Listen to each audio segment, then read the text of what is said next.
is another story. This is called Maggie, the Mischievous Magpie. Ella and Miles were very bored one day, so asked Mummy and Daddy whether they would take them to the park. They were walking round at the trees and looking to the birds up into the sky, singing, when they heard a screech that sounded like a dog barking.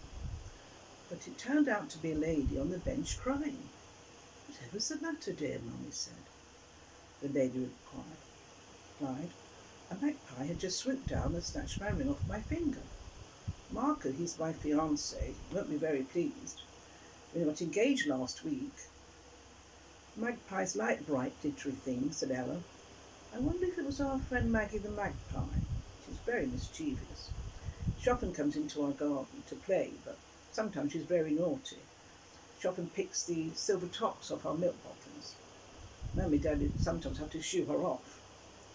All of a sudden, Miles shouted out, "There's Maggie!"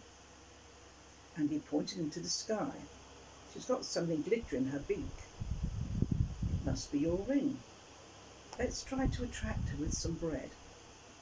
Luckily, Miles had brought some bread for the ducks, so he sprinkled some bits onto the ground. But Maggie the magpie wasn't falling for this. She began to fly around them in circles with a ring in her beak, teasing them. "Let's walk off," said Daddy, "and see what she does." So they began to walk away, and after they had got a few feet, Maggie began to descend quickly from the sky.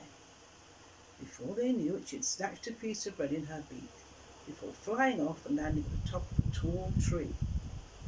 "Don't worry, Ella," said. "My brother is very athletic, and he loves to climb trees."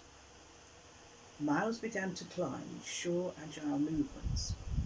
When he reached where Maggie the magpie sat, engrossed in admiring the lady's sparkling blue ring, he reached out and swiped it from her beak.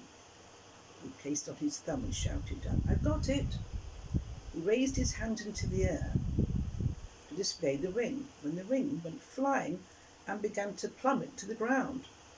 "I've dropped it," he called out, at which point Ella dashed to where it was about to fall and caught it in her hand. Her parents and the lady, as well as the people who had stopped to watch all this, burst into a round of applause as she handed the ring back to the lady. The lady placed the ring on her finger as Miles climbed safely back down to the ground. "Well done of you, well done," said Mummy. The lady said, "Would you like to come for an ice cream in the park cafe?" "We'd love to," said Miles and Ella. So they all enjoyed a lovely, well-deserved ice cream. The lady asked them for their phone number so that fiancé could thank them for their kind help. They said goodbye and went home. 2 hours later, the phone rang. The lady's fiancé, Marcus, had invited all the family to the zoo as a way of thanking them. They were very excited at the prospect and slept well that night. Right, that's it.